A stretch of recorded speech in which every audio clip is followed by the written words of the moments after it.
증인의 이야기를 종합을 해보면 한덕수, 정진석, 신원식은 4일 1시 3분 비상계엄 해제 국회 의결 이후에는 계엄 해제를 대통령에게 요구를 했고 이것을 위해서 계속 움직였다라는 것이고, 반면에 윤석열, 김용현, 박안수 이 결심실 3인방은 1시 16분부터 2시 50분까지 결심실 회의, 그리고 대통령실 도착한 시간, 한덕수, 정진석과의 면담, 그리고 20분 지나서 김용현, 박안수와의 회의에서 2시 50분경 병력 철수 지시를 내리기 전까지 비상계엄을 해제할 결심을 하지 않았다, 이렇게 보입니다. 맞습니까? 정진석 증인께 몇 가지 좀 여쭤보겠습니다. 국회 비상계엄 해제 의결 후에 한덕수 총리와 통화하셨죠? 의결 전에 통화했어요. 의결 전에 통화하셨습니까? 한덕수 총리께서는 의결 후에 통화했다고 지난 청문회에서 말씀하셨는데. 대통령께 국회에서 해제 요구 결의안이 통과됐으니 지체 없이 해제를 하셔야 된다.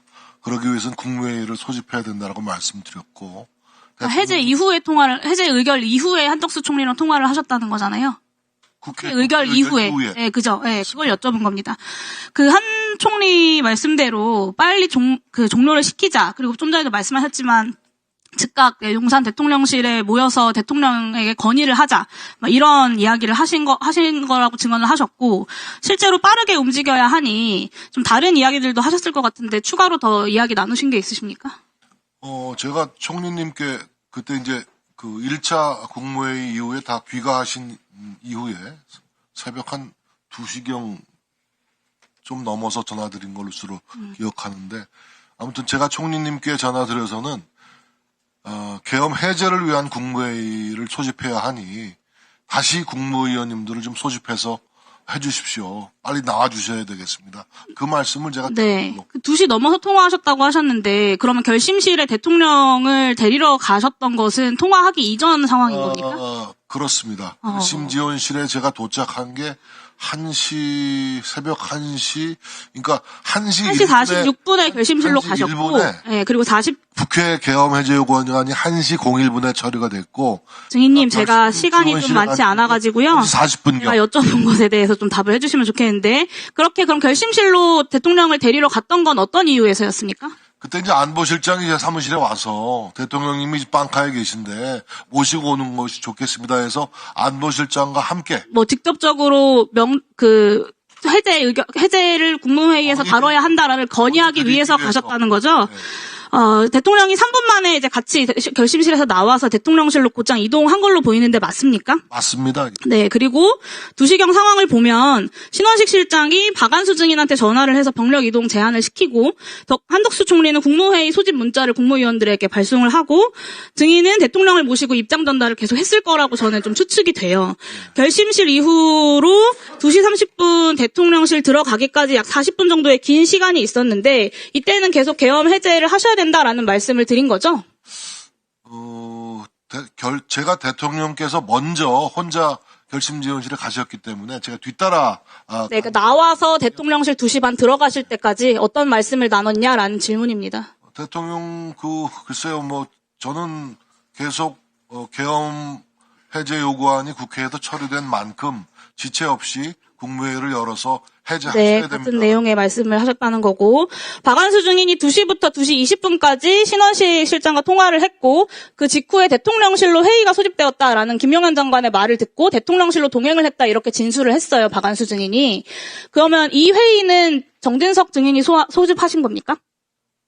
아닙니다. 저는 김용현 장관을 그 순간에 본 기억이 잘 없습니다. 네, 그러면 대통령이 직접 결심실 이후에 증인에게 이야기를 듣고 이동을 하면서 국방부 장관과 계엄사령관을 소집했네요. 그렇게 하신 것 같습니다. 네. 그 후에 한덕수 총리가 2시 30분에 도착을 해서 대통령과 면담을 한 것이죠. 그 자리에 다른 배석자가 있었습니까? 저도 같이 들어갔었습니다. 또 있습니까?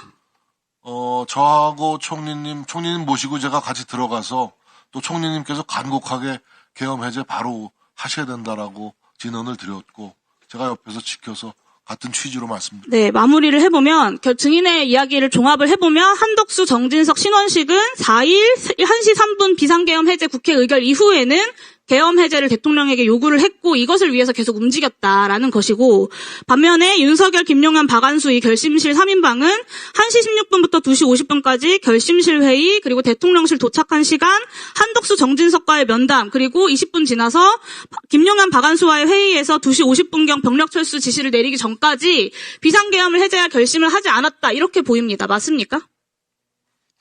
제 기억으로는 저뿐만이 아니고 우리 총리님께서도 말씀해 계셨지만 비상계엄 해제 건의에 대해서 대통령께서 바로 승인하시고 바로 승인했다고요? 네, 고개를 끄덕끄덕 하셨기 때문에 제가 국무회의 소집차 고개를 끄덕끄덕 한 것이 아니라 그러면 바로 해제하자라고 했습니까, 대통령이? 승인하셨습니다. 승인했습니까? 승인하셨기 때문에 제가 국무회의를 소집한 겁니다. 한덕수 증인 혹시 관련돼서 2시 30분에 대통령실 들어갔을 때 설득을 했다고 하셨는데 설득보다는 말씀을 드렸고요. 해제를 빨리 해야 된다. 그러면 왜 2시 50분경이나 되어서야 병력 철수가 지시가 내려졌을까요? 그거는 저는 모르겠습니다. 네. 그 병력 1시 1분만 주시면 마무리하겠습니다.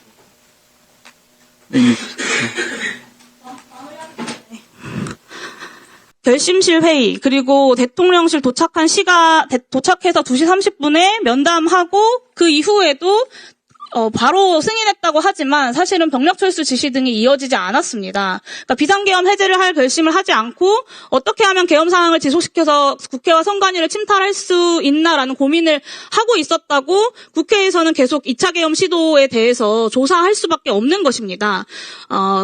그래서 윤석열, 김용현, 박안수가 한덕수, 정진석, 신원식에게 그 한 2시간 정도의 시간 동안 어떤 말을 했고 어떤 표현들을 했는지 한 틈의 거짓 없이 진술이 저는 필요하다고 생각합니다. 2차 계엄 이런 얘기는 뭐 들어본 적이 없고요. 예. 그리고 제가 기억하는 것은 오롯이 그 계엄 해제를 지체 없이 하셔야 된다라는 건의에 대해서 대통령께서 승인하신 점, 그 점이 또렷하게 제가 그렇게 하자라고 했습니까, 대통령께서? 그렇게 고개 끄덕, 그래서 제가 총리께 전화를 드렸던 겁니다. 그냥 이동하자라는 말에 고개를 끄덕인 것이 아니라 그렇게 해야겠죠라고 말씀하셔서 제가 나와서 바로 총리께 2시 넘어서 전화를 드렸던 겁니다. 결심실 이후에 이후에. 그래서 전화를 드렸다. 그렇습니다. 예. 네.